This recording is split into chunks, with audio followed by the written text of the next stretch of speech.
우리가 인생을 살아가면서 위기를 만날 때가 있습니다. 크고 작은 파도가 밀려오는 것처럼 우리 인생에도 크고 작은 위기가 찾아옵니다. 어떤 것은 쉽게 넘어갈 수 있지만 또 어떤 것은 큰 곤욕을 치르게 됩니다. 이런 때 침착하자, 지혜를 발휘하자, 그렇게 생각을 해도 당장 내 문제로 다가올 때는 당황하게 되고 또 두려움도 가지게 됩니다. 오늘 성경 말씀은 야곱의 이야기인데요. 이럴 때 우리가 어떻게 해야 할지를 잘 교훈해 주고 있습니다. 창세기 32장에 보면 야곱이 이제 자기 형을 만나러 갑니다. 부모님을 만난다라고 하는 생각 때문에 막 기쁨이 충만하죠. 지금 많은 자녀들도 두고 또 거부가 되어서 금이 환영하고 있으니까 내가 이룬 모든 성과를 부모에게 보여드리고 싶고 칭찬도 받고 싶고 위로도 받고 싶고 그런 마음으로 찾아가고 있는데 다른 한켠으로는 형 에서를 만날 생각을 하니까 마음이 어두워지기 시작했습니다. 두려운 마음이 생겼습니다. 20년이라고 하는 시간이 지났는데 그 시간 동안에 형의 마음이 좀 누그러졌을까? 그래도 내가 장자의 명분도 빼앗고 장자의 축복도 빼앗았는데 형이 나를 용서할까? 나를 죽이려고 하지 않을까? 그런 마음을 가지고 길을 가고 있는 거예요. 그때에 천사가 나타났습니다. 하나님의 사자들이 나타났습니다. 하나님의 사자들은 하나님의 천사들이죠. 굉장히 숫자가 많은 그런 하나님의 천사들이 나타난 걸 보고 야곱이 뭐라고 얘기했냐면 하나님의 군대다. 그렇게 이야기를 했어요. 여러분, 그런 하나님의 군대를 볼 수 있는 영의 눈이 열리기를 축복합니다. 근데 어떻게 하면 그런 영의 눈이 열릴 수 있을까요? 단순히 육의 눈만 가지고 살아가는 게 아니라 영의 눈을 장착하고 어떻게 살아갈 수 있을까요? 여러분, 기도해야 합니다. 예레미야 33장 3절에 있는 말씀을 보겠습니다. 시작. 너는 내게 부르짖으라. 내가 내게 응답하겠고 내가 알지 못하는 크고 비밀한 일을 내게 보이리라. 우리가 하나님과 기도하는 가운데 하나님과 영적인 교제를 나누는 가운데 남들이 보지 못하는 걸 보고 남들이 알지 못하는 것을 깨닫게 됩니다. 여러분, 우리가 인생의 위기를 만났을 때 첫 번째로 가장 중요한 건 뭐냐면 언제나 내 뒤에 하나님의 군대가 있다. 이걸 여러분 믿으시기를 바랍니다. 말레이 반도에서 그 의료 선교를 하고 있는 2명의 선교사가 있었습니다. 이 사람들은 의사이면서 선교사이죠. 근데 본국에서 이제 선교비를 보내오니까 이거를 찾으러 가끔 도시로 나갑니다. 은행은 먼 곳에 있었기 때문에 마을에서 출발하면 하루 종일 갔다가 또 하루 종일 와야 돼요. 그래 어느 날 은행에서 돈을 찾고 돌아오는데 서둘러서 돌아와도 중간에서 해가 진 거예요. 어쩔 수 없이 한 언덕 중턱에서 이제 잠자리를 마련하고 이제 잠을 청하게 되었습니다. 하나님 앞에 기도합니다. 하나님 아버지, 오늘 밤도 지켜주시옵소서. 내일 무사히 마을에 도착할 수 있도록 인도하여 주옵소서. 그리고는 무사하게 하룻밤을 지내고 마을로 돌아갔습니다. 몇 주가 지났는데 한 환자가 찾아왔습니다. 2명의 선교사를 보더니 뚫어지게 보더니 내가 당신들을 보았노라고. 의사가 이야기를 했습니다. 우리는 당신을 한 번도 본 적이 없노라고. 그랬더니 그 사람이 뭐라고 이야기하냐면 내가 몇 주 전에 어느 언덕에서 당신들을 보았노라고.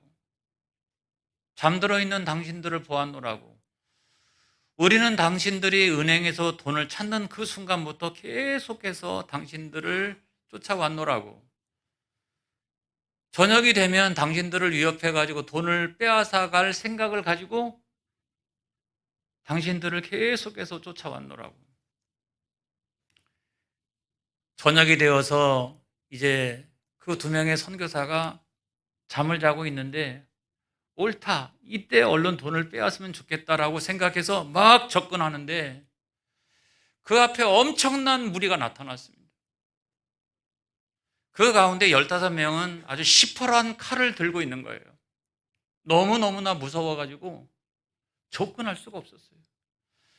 그 장면에 압도돼가지고 우리가 도망쳤습니다. 저는 사실은 산적입니다. 그렇게 이야기했대요. 여러분, 여기에 나타나는 엄청나게 많은 무리는 누구입니까? 시퍼런 칼을 들고 서 있는 이 사람들은 누구입니까? 이 사람들은 하나님의 군대인 거예요. 여러분, 제가 언젠가 천사론에 대하여 강의한 적이 있습니다. 저는 천사의 존재를 명확하게 믿는 목사입니다. 영적 세계가 분명하게 존재하고 있고 사단과 그의 수하들도 있고 천사장과 그의 수하인 천사들이 이 세상 가운데 있습니다. 여러분, 이 사실을 믿으시기 바랍니다. 그래서 하나님의 자녀에게는 그 뒤에 언제나 하나님의 군대가 지키고 있다. 이 사실을 믿으시기 바랍니다. 그 다음에 우리가 두 번째로 중요한 것은 뭐냐면 모든 관계와 차원 속에 두 진영이 있다. 하나님의 군대를 보고 난 다음에 야곱이 그 땅을 마하나임이라고 그랬어요. 이름을 지었어요. 이 마하나임이라고 하는 뜻은 뭐냐면 두 진영이라는 거예요. 지금 이 상황을 보고도 두 진영이라고 이야기를 했습니다. 도대체 뭘 보고 두 진영이라고 얘기를 했지? 지리적인 이유 때문일까? 여기는 갓 지파와 므낫세 지파가 있는 그 한복판이니까.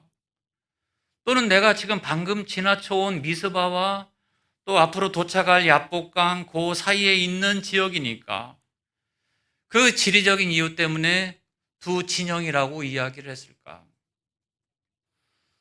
아니면 소유 때문에 그렇게 이야기를 했을까? 에서를 만난다고 생각을 하니까 두려운 마음이 생겼고 에서가 자기를 공격하면 내 소유를 어떻게 보호하지? 그래서 내 모든 소유를 두 때로 나누었습니다. 가족도 두 때로 나누고 가축들도 두 때로 나누고 돌보는 종들도 두 때로 나눴어요. 다 두 때로 나눴습니다. 그걸 보고 두 진영이라고 이야기를 했을까? 저는 그것이 아니라고 생각합니다. 영적인 차원이 있다고 생각합니다. 지금 내가 방금 전에 뭘 봤어요? 하나님의 군대를 봤잖아요. 그리고 내가 아직 목격하진 않았지만 저쪽에서부터 나를 지금 찾아오고 있는 에서의 군대, 이 하나님의 군대와 지금 내가 눈에 보이지 않지만 나를 향하여 찾아오고 있는 저 에서의 군대, 이 두 진영을 보았던 거예요. 여러분, 우리가 하나님과 우리 사이에도 마찬가지예요. 두 진영이 있습니다. 하나님의 진영이 있고 우리가 살아가고 있는 세상의 진영이 있습니다. 나를 불쌍히 여기는 하나님, 야곱을 불쌍히 여기는 하나님, 그리고 현실에서는 두려움에 빠져서 어찌할까 방황하고 있는 이 야곱, 이 두 진영이 있는 거예요. 우리가 인간관계 안에서도 두 진영이 있습니다. 지금 야곱의 진영이 있잖아요. 지금 내 무리들, 지금 내 소유. 또 한 진영은 지금 나를 향하여 찾아오고 내 형 에서의 진영이 있습니다. 영적인 전쟁이라고 하는 차원에서 생각해 보면 하나님의 군대가 있고, 지금 에서의 군대가 있고, 그 뒤에는 원수마귀가 있고, 이 커다란 두 진영, 이 두 진영이 있는 거예요. 여러분, 우리가 살아가고 있는 모든 세상 가운데는 이 관계나 어떤 차원 속에 그게 아주 얼마나 복잡한지 알 수가 없어요. 세상의 모든 것들을 우리가 다 설명하기가 어려워요. 제가 무슨 자연과학자도 아니고 사회과학자도 아니고 그런 모든 현상이나 이런 것들을 제가 다 설명하기가 어려워요. 근데 저는 성경을 믿는 목사잖아요. 제가 영의 눈을 들어서 세상을 바라보면 이 모든 관계와 모든 차원들 속에 두 진영이 꼭 존재하더라. 두 진영이 있다는 거. 이것이 복잡하게 얽히고 설켜 있어요. 그래서 오늘날 우리가 영적인 분별력이라고 하는 것은 뭐냐면 그 모든 관계와 모든 차원 속에 복잡하게 설정되어 있는 이 두 진영을 꿰뚫어 볼 수 있는 눈, 그거를 가지고 있는 사람을 영적인 분별력 있는 사람이라고 그렇게 이야기합니다. 근데 이거는 간단한 문제가 아니죠.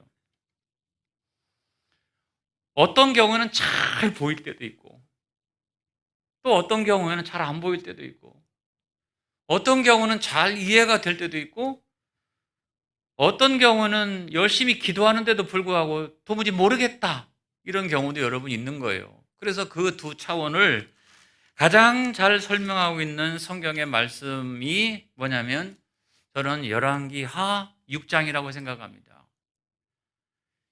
거기에 보게 되면 아람 군대가 북이스라엘을 쳐들어옵니다. 그때가 선지자로 따지면 누구 시대냐? 엘리사 시대예요. 탁 쳐들어와요. 아람이라고 하는 나라는 굉장히 큰 나라입니다. 근데 이스라엘은 두 개가 쪼개져 가지고 북쪽은 북이스라엘이고 남쪽은 남유다잖아요. 이거 얼마나 작습니까? 위에 있는 큰 나라가 쳐들어오니까 위기에 빠지게 됩니다. 북이스라엘을 쳐들어왔는데 웬걸 금방 이 나라를 정벌할 수 있으리라고 생각을 했는데 이쪽으로 쳐들어오면 이쪽을 기가 막히게 막아내고, 저쪽으로 쳐들어오면 저쪽을 기가 막히게 막아내고 말이죠. 이건 도무지 체면이 안 쓰는 거예요, 큰 나라로서. 그래서 우리가 왜 번번이 이 전쟁에서 패배하느냐 하는 것을 조사해 봤더니 그건 다른 게 아니라 거기에는 아주 걸출하고 영적인 능력이 충만한 엘리사라고 하는 선지자가 있는데 그 엘리사가 왕에게 모든 것을 다 알려준다는 거예요. 어디로 쳐들어올지, 어떻게 쳐들어올지 그런 것들을 다 알려주니까 이 전쟁에서는 도무지 이길 수가 없다. 아람 왕이 생각할 때는 엘리사만 잡아오면 되겠다, 엘리사만 죽이면 되겠다라고 생각해서 밤중에 몰래 군대를 이동시켜가지고 엘리사가 살고 있는 도단성, 거기를 밤새도록 에워싸기 시작을 했습니다. 아무도 몰랐습니다.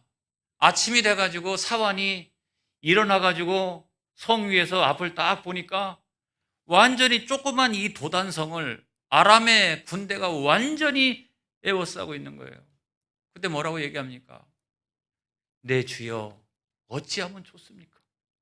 큰일 났습니다. 그러면서 완전히 정신줄을 놓는 거예요.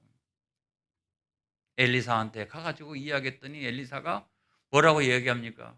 두려워하지 마라. 두려워하지 마라. 저들의 숫자보다 우리의 숫자가 훨씬 더 많다. 지금 아무도 없는데 여기 모여있는 숫자보다 우리의 숫자가 훨씬 더 많다. 그렇게 이야기하면서 사환의 눈을 딱 열어주는데 사환이 보니까 그 앞에 있는 산이 있었어요. 온 산에 불말과 불병거가 활활 타오르는 불말과 불병거가 가득 차 있는 것을 보았습니다. 할렐루야. 여러분, 두 진영이 있다는 거예요. 사환의 눈으로 봤던 두 진영은 뭡니까? 아무런 군사도 없고 방비할 태세도 되어 있지 않는 도단성, 이 형편없는 이쪽 진영, 그리고 그 도단성을 내워쌌던 아람의 군대, 이렇게 보였어요. 그런데 엘리사의 눈에는 두 진영이 어떻게 보였느냐?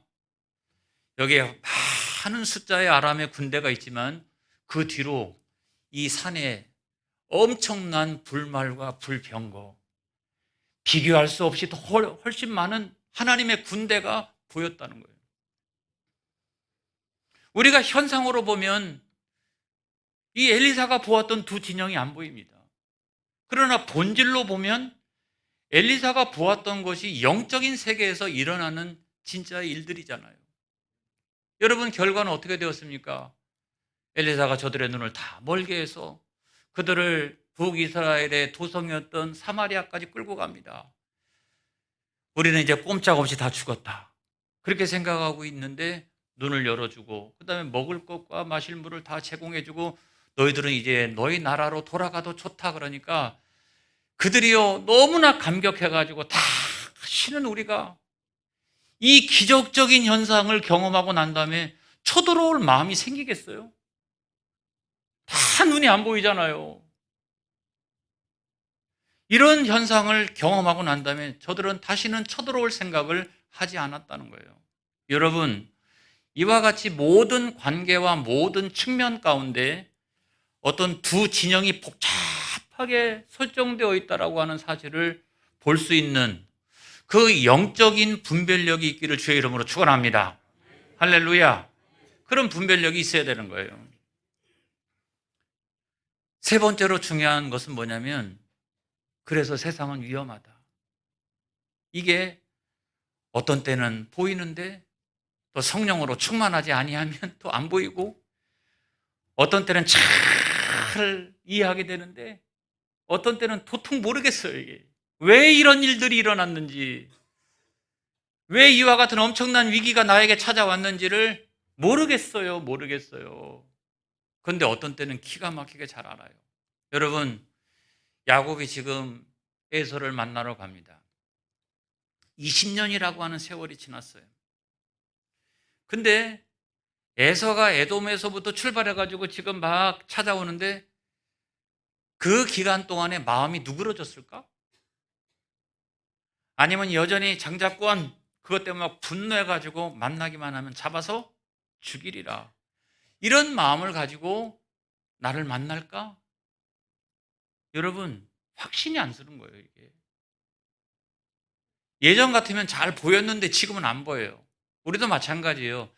어떤 문제가 나에게 딱 닥치면 그 순간에는, 그 전에는 잘 보이고 잘 이해가 되던 것도 그 순간에는 당황하게 돼요. 두려운 마음을 갖기 시작하면 그때부터는 잘 안 보이는 거예요. 창세기 27장 41절에 있는 말씀을 보겠습니다. 시작. 그의 아버지가 야곱에게 축복한 그 축복으로 말미암아 에서가 야곱을 미워하여 심중에 이르기를 아버지를 곡할 때가 가까웠은즉 내가 내 아우 야곱을 죽이리라 하였더니 그랬어요. 여러분, 각 사람의 마음속에 있는, 심중에 있는 생각을 우리가 어찌 다 알 수 있습니까? 알 수가 없어요. 그렇기 때문에 그 복잡한 세상의 관계와 측면 가운데 위험은 항상 도사리고 있다. 그걸 우리가 다 알게 되면 잘 피하면 되잖아요. 극복할 수 있고 어떤 때는 대적할 수 있지만 그것이 잘 안 보이면 항상 위기가 그냥 우리에게 밀어 닥치는 거예요. 그래서 세상은 위험하다. 네 번째로 중요한 사실은, 그러므로 우리는 합리적인 대책을 늘 세워놔야 된다, 이 말씀을 드리고 싶어요. 야곱이요, 그래서 합리적인 대책을 어떻게 세웁니까? 에서를 만나기도 전에 대책을 세우잖아요. 첫 번째 대책은 무엇입니까? 사람을 보내는 일이에요. 지금 에서는 저 멀리 에돔에 살고 있거든요. 아직 만나려면 시간이 한참 걸려요. 그런데 사람을 먼저 보냅니다. 그러면서 하는 말이 어떤 거냐면 이런 거예요. 내가 외삼촌 라반의 집에서 지금까지 있었노라고. 개고생했다고 거기서. 그랬는데 하나님의 은혜로 말미암아 난 두 때나 이루어가지고 지금 거부가 되어서 오고 있노라고 세 번째 중요한 말을 합니다. 세 번째 중요한 말을 합니다. 나의 주인 야곱이 형님한테 은혜 받기를 원합니다. 그런 거예요. 은혜 받기를 원합니다. 그 말은 뭡니까? 용서받기를 원한다는 거예요. 나를 제발 용서해 달라고. 여러분, 이 세 번째 이야기가 굉장히 중요한 거예요. 진심을 담아서 내가 용서받기를 원한다고 얘기했습니다. 그리고 난 다음에는 선물을 보냅니다. 염소도 보내고 양도 보내고 소, 낙타, 나귀 이런 것들을 보내는데 선물을 보낼 때도 한꺼번에 딱 하고 보낸 게 아니라 순서에 따라서 보냈어요. 먼저 종을 시켜가지고 염소 무리를 쫙 보내요. 400명의 무리를 데리고 에서가 오다가 이거는 네 것이냐고 했더니 내 주인 야곱이 형님에게 드리는 것입니다. 그래도 싸가지는 있구나. 그렇게 생각을 하고 또 한참 가는데 이번에 막 염소떼가 막 엄청난 염소떼가 오는 거예요. 이거는 네 것이냐라고 했더니 그 종이 하는 말이 이거는 내 주인 야곱이 형님에게 드리는 선물입니다. 또 한참을 갔어요. 동일하게 이야기합니다. 소도 또 낙타도 나귀도 끌고 오는 모든 종들이 다 똑같이 이야기합니다.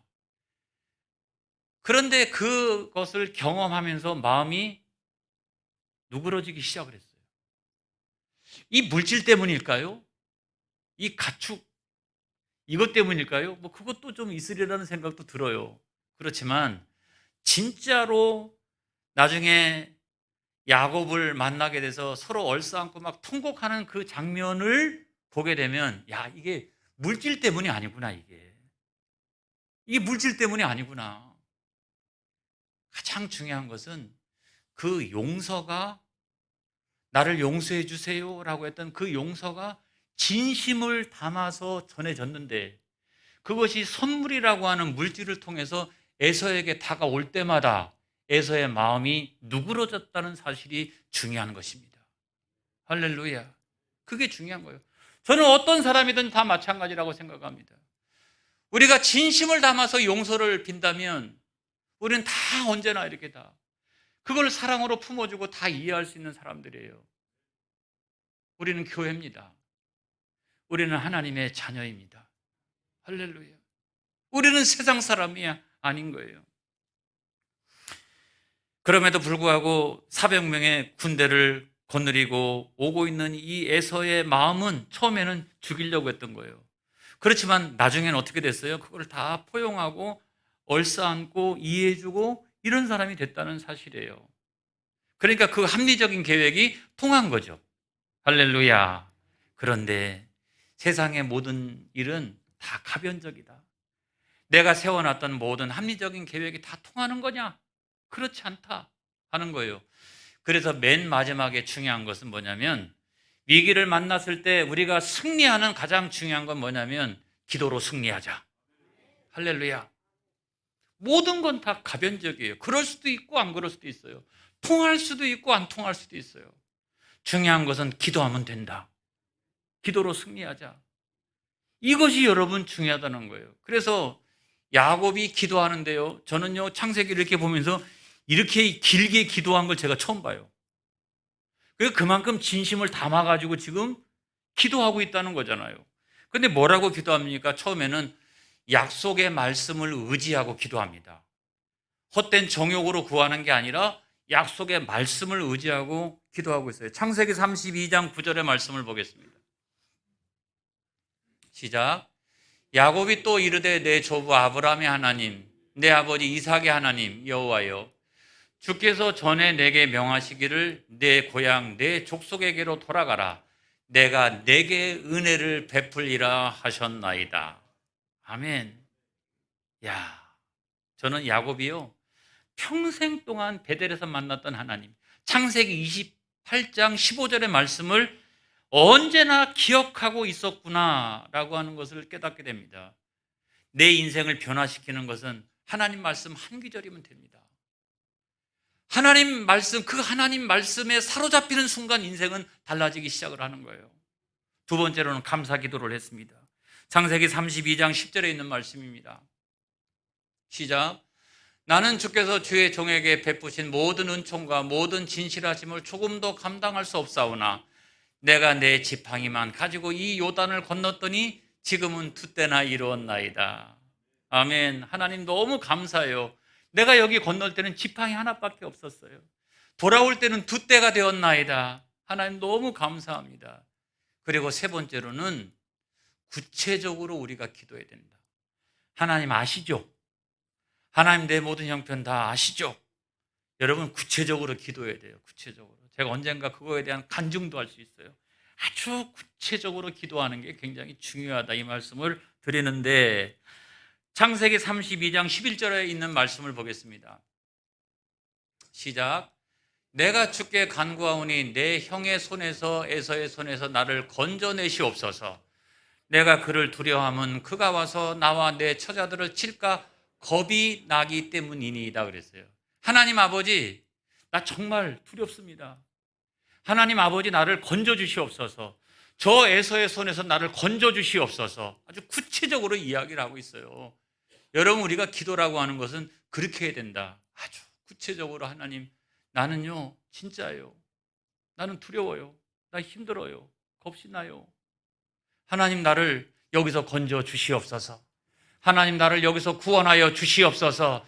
하나님밖에 없습니다. 그러면 하나님께서 성령으로 역사해서 에서의 마음도 변화시키고 이 모든 상황을 역전의 상황으로 만들어간다는 사실을 여러분 믿으시길 바랍니다.